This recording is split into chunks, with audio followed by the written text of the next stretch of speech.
Art knows of no age. कला किसी की उम्र की मोहताज नहीं होती। जिस तरह का प्रभाव छोड़ने की एक कलाकार कल्पना करता है, जिस तरह की लेगेसी कायम करने की एक कलाकार अपेक्षा लगता है, उससे बहुत ज़्यादा इस रचनाकार ने अपने जीवन में हासिल किया। सिद्धू ने अपने 6 साल के प्रोफेशनल करियर में कई गाने गाए, कई तरह से कई दूसरे आर्टिस्ट के करियर को उठाने में उनकी मदद करी, कई नए टैलेंट्स को अपने प्लेटफॉर्म से मौका दिया, तो कई प्रोड्यूसर्स के साथ मिलकर उनके काम को मीनिंग दिया। सिद्धू जिस भी पीस ऑफ आर्ट से जुड़ते थे उसे बेहतर बनाकर ही निकलते थे। कुछ इस तरह का प्रभाव था जीते जी उनका म्यूजिक पर। जिस तरह एक रेवोल्यूशनरी व्यक्ति समाज में क्रांति लाता है, उसी तरह सिद्धू भी इंडियन म्यूजिक में एक रेवोल्यूशन बनकर आए। उन्होंने हमेशा अपने प्लेटफॉर्म, अपने काम और प्रोफेशनली अपनी लेगेसी पर जोर दिया। उन्होंने कम समय में इतना ज्यादा इम्पैक्ट कुछ इस तरह छोड़ा जैसे मानो उन्हें जिंदगी की अनप्रेडिक्टेबिलिटी का एहसास था। सिद्धू बिना किसी शक के हमारे देश के सबसे बेहतरीन कलाकारों में से एक रहे, और जिस तरह उनका जीवन अंत हुआ वो वाकई में एक दिल दहलाने वाला हादसा था, और कोई कलाकार ऐसा डिजर्व नहीं करता। शायद सिद्धू जैसे रेवोल्यूशनरी आर्टिस्ट के लिए ही कहा गया है कि one can kill the artist but can not kill the art. और इसी के परिणाम स्वरूप सिद्धू मूसेवाला के चले जाने के बाद भी उनकी आर्ट दशकों तक, सदियों तक जिंदा रहेगी, और यही सिद्धू मूसेवाला की सबसे बड़ी जीत रहेगी। इस वीडियो में आगे बढ़ते हुए हम सिद्धू मूसेवाला की जिंदगी की कहानी को जानेंगे कि किस तरह से उन्होंने बहुत कम उम्र में ही अपने गानों के जरिए इतना ज्यादा नाम कमाया, और किस तरह वो इस दुनिया से चले जाने के बाद भी अपने फैंस के दिलों में हमेशा जिंदा रहेंगे।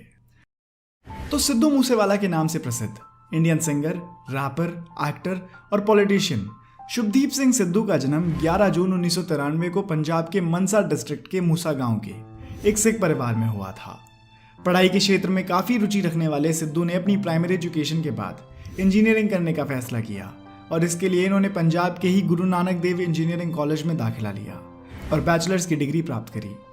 पढ़ाई के साथ साथ सिद्धू को बचपन से ही म्यूजिक में भी काफ़ी इंटरेस्ट रहा। उनके घर वाले और स्कूलमेट्स बताते हैं कि क्लास 5 से ही सिद्धू फोक म्यूजिक गाया करते थे, और इसी क्रम में उन्हें हिप हॉप म्यूजिक से भी विशेष लगाव हो गया, क्योंकि अमेरिकन रैपर टूपाक से सिद्धू काफ़ी इन्फ्लुएंस थे।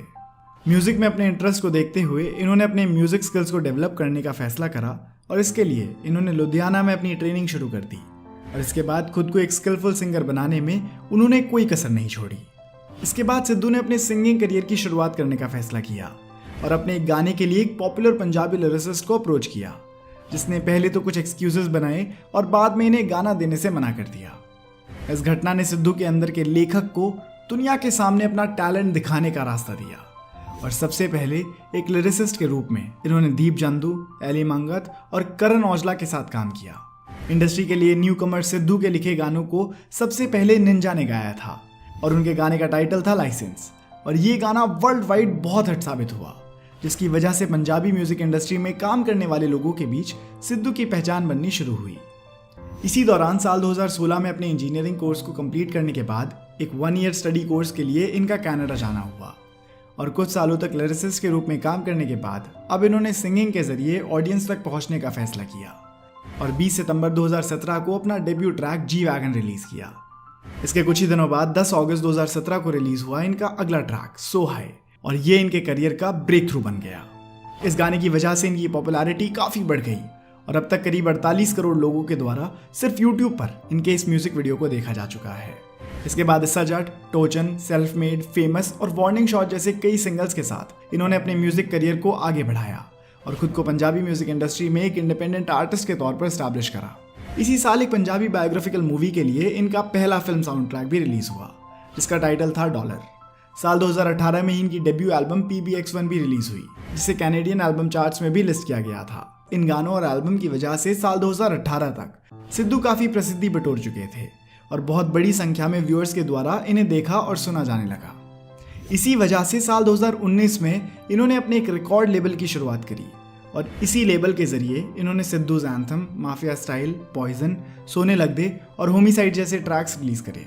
साल 2019 में ही स्पॉटिफाई ने इन्हें मनिंदर बुत्तर और करण औजला के साथ most popular artist in Punjab की लिस्ट में शामिल किया। इसके बाद मई 2020 में इन्होंने अपनी दूसरी एल्बम स्निचेस गेट स्टिचेस की भी अनाउंसमेंट कर दी, और इसी साल रिलीज हुए डियर मामा, बम्बिहा बोले, गेम और ओल्ड स्कूल जैसे गानों ने इनकी पॉपुलैरिटी को और बढ़ाया। और इसी वक्त से देश के हर कोने में इनके गाने सुने जाने लगे। बड़े बड़े बॉलीवुड सेलिब्रिटीज ने भी सिद्धू के काम की तारीफ करी और वो भी सिद्धू के गानों पर ग्रूव करते हुए दिखने लगे। इसी के साथ स्टाइल और ट्रेंड बन गए थे सिद्धू। इसके बाद साल 2021 में इन्होंने अपनी तीसरी एल्बम मूव स्टेप रिलीज करी, जिसमें टोटल 32 गाने शामिल थे। इसी साल सिद्धू ने वायरलेस फेस्टिवल में भी परफॉर्म करा। आपको बता दूं कि वायरलेस फेस्टिवल एक रैप म्यूजिक फेस्टिवल है जिसे हर साल लंदन में ऑर्गेनाइज किया जाता है और सिद्धू वो पहले इंडियन सिंगर बने जिन्होंने इस फेस्टिवल में परफॉर्म किया था। इसके बाद 2022 में हाल ही में इन्होंने अपनी ईपी रिलीज करी जिसका टाइटल था नो नेम, जो कि बिना किसी प्रमोशनल बिल्डअप के बहुत ज्यादा हिट साबित हुई और बिलबोर्ड तक पर भी लिस्ट हुई। दोस्तों, ये थी सिद्धू मूसेवाला के म्यूजिकल करियर के ट्रैक्स और एल्बम्स के सफर की कहानी। लेकिन अब अगर हम इनकी कंट्रोवर्सीज की बात ना करें तो वास्तव में इनकी ये कहानी अधूरी रह जाएगी। सिद्धू मूसेवाला के सो हाय, धक्का, ओल्ड स्कूल और संजू जैसे कई गानों को लेकर उनकी काफी आलोचना की जाती रही है। इन गानों के बारे में कई व्यूअर्स ऐसा कहते हैं कि इन गानों के माध्यम से सिद्धू ने गन कल्चर को प्रमोट किया है। उनके एक सॉन्ग पंजाब माय मदरलैंड को लेकर भी काफी विवाद हुआ, क्योंकि इस गाने में इन्होंने कंट्रोवर्शियल व्यक्ति की स्पीच के कुछ सीन्स को दिखाया था। इसके बाद अप्रैल 2022 में रिलीज हुआ इनका ट्रैक स्केपगोट भी एक पॉलिटिकल कंट्रोवर्सीज का कारण बना। मई 2020 में सिद्धू मूसेवाला की 2 वीडियोस इंटरनेट पर भी काफी वायरल हुई थी, जिसमें इन्हें AK-47 को ऑपरेट करने की ट्रेनिंग लेते देखा गया और इस ट्रेनिंग के दौरान इनके साथ कुछ पुलिसमैन भी थे। इस वीडियो के वायरल होते ही आर्म्स एक्ट के तहत इनके खिलाफ कई केसेस रजिस्टर किए गए, पर बाद में कोई भी स्ट्रॉन्ग केस ना होने की वजह से सिद्धू ने बेल ग्रांट करवा ली। इसके अलावा करण औजला के साथ इन्होंने सॉफ्ट कंट्रोवर्सीज में भी हिस्सा लिया, जहां दोनों आर्टिस्ट अपने सॉन्ग्स, सोशल मीडिया हैंडल्स और लाइव परफॉर्मेंसेस के माध्यम से एक दूसरे को रिप्लाई देते रहते थे, जिसे हम सॉफ्ट कंट्रोवर्सी कह सकते हैं, क्योंकि इन दोनों के बीच आर्ट के अलावा किसी भी और तरीके की राइवलरी नहीं थी। सिद्धू के गुजर जाने के बाद करण औजला ने अपने इंस्टाग्राम हैंडल से शोक भी जताया और उनके परिवार को कॉन्डोलेंसेस भी दिए। म्यूजिक करियर के अलावा सिद्धू ने एक्टिंग फील्ड में भी अपना हाथ आजमाया और एक एक्टर के रूप में Sidhu yes I am student, तेरी मेरी जोड़ी और गुना जैसी फिल्मों में दिखाई दी है।